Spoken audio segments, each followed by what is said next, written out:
Hi, my name is Sunshine Zerda, and today I'm going to show you my morning matcha ritual. Based on some of the questions you guys have asked me through DM or on my matcha posts, here's a quick how-to. So I've got a mug, a whisk, a spoon, monk fruit sugar, organic unsweetened soy milk, organic matcha, and a little bit of Stamets 7 for immunity. So I use a unsweetened soy milk because it doesn't alter the matcha flavor.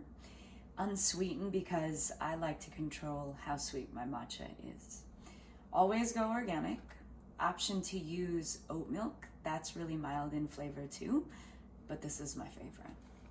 So what I'm gonna do first is, I've got my little pot, and because I'm making 2 matcha lattes today, I'm gonna measure out my milk. So depending on your mug and how milky you want yours, I don't really have a 1 cup or a 3/4 cup.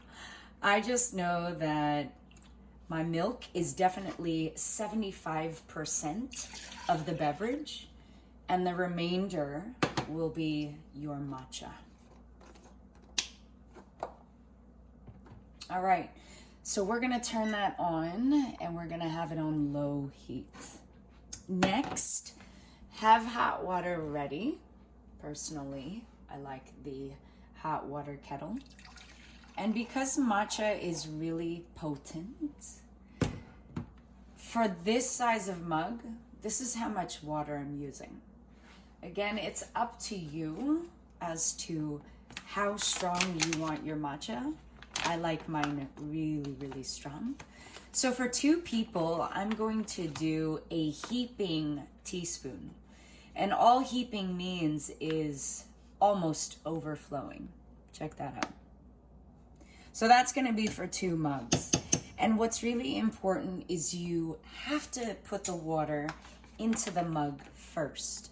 Should you put the powder first, it's going to stick to the mug, and then you won't be able to whisk everything.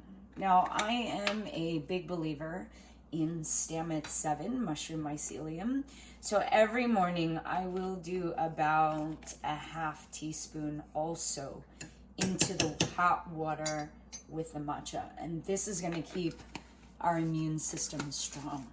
Now, there is a bamboo matcha whisk, which is really, really awesome if you've got a matcha bowl. I don't always carry that with me. So in a deep mug, this wire whisk is gonna be awesome. There are some electronic ones too, but because I like to get a workout in everything I do, I'm gonna do it manually. So check it out. Take a look at the clumps in the hot water. And because matcha is so fine, you have to whisk aggressively. So creating bubbles, I would say, till there are no clumps, or about a minute of this. You might get a good workout in your arms, which is fantastic. But really the goal is making sure the matcha is smooth in hot water. Never milk. It will not dissolve properly in milk.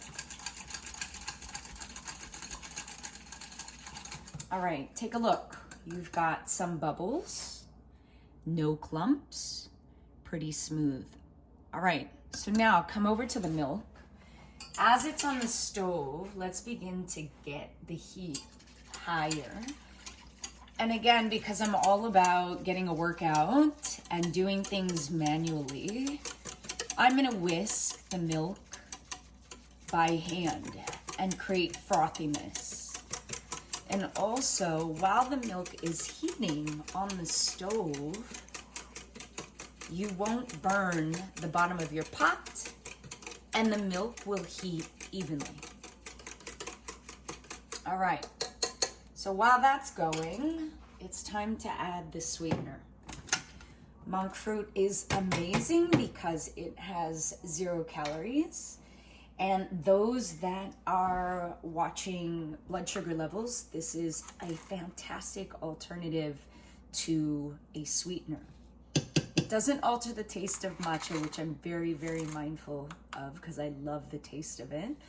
But I'm gonna do about 3 teaspoons, all right? If you like yours a bit sweeter, feel free to add more.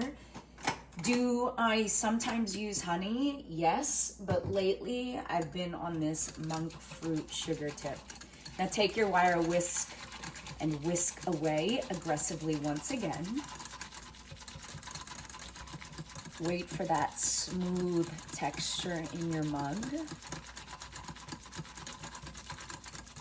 You might feel those warm sensations in the biceps. It's a really great thing. And take a look. Everything is fully dissolved. And then I just come back over here and I continue whisking the milk. I'm gonna turn up the heat. A silicone wire whisk works great too. But this is really, really important so that the milk heats up thoroughly and not just the bottom part. All right. So while that's going, because I'm making matcha for me and my husband, I'm gonna split these. Now, again, however strong you wish, you're gonna put more matcha, right? But if you wish for less strength, less of a taste, I would recommend less of what I used. This ladle is just going to help me evenly distribute into the second cup. Nice and smooth, there's no clumps, there's no lumps. That's really, really important. And because I don't want to waste any matcha, I dip the ladle into the soy milk that's getting heated on the stove, and then no matcha is ever wasted. So continue whisking until you see a little bit of steam rise from the milk that's in the pot. Can you also heat your milk in the microwave? Absolutely. But this frothing action won't be achieved in the microwave.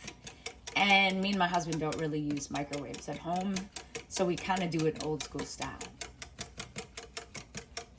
Keep whisking.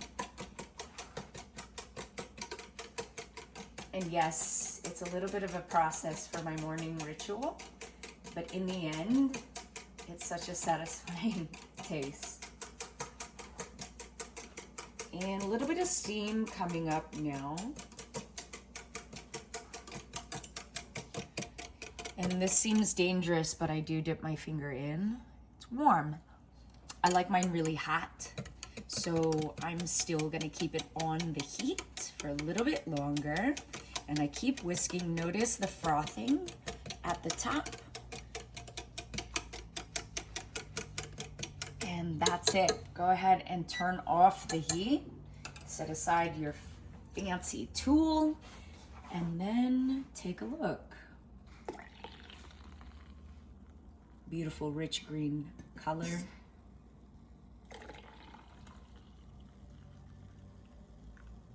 And that's it. I will do one more whisk action just to make sure the milk and the matcha and the sweetener and the mushroom mycelium are nicely combined. And your matcha is ready to go. I hope you enjoyed this. Let me know if you have any other questions. Have a great matcha day.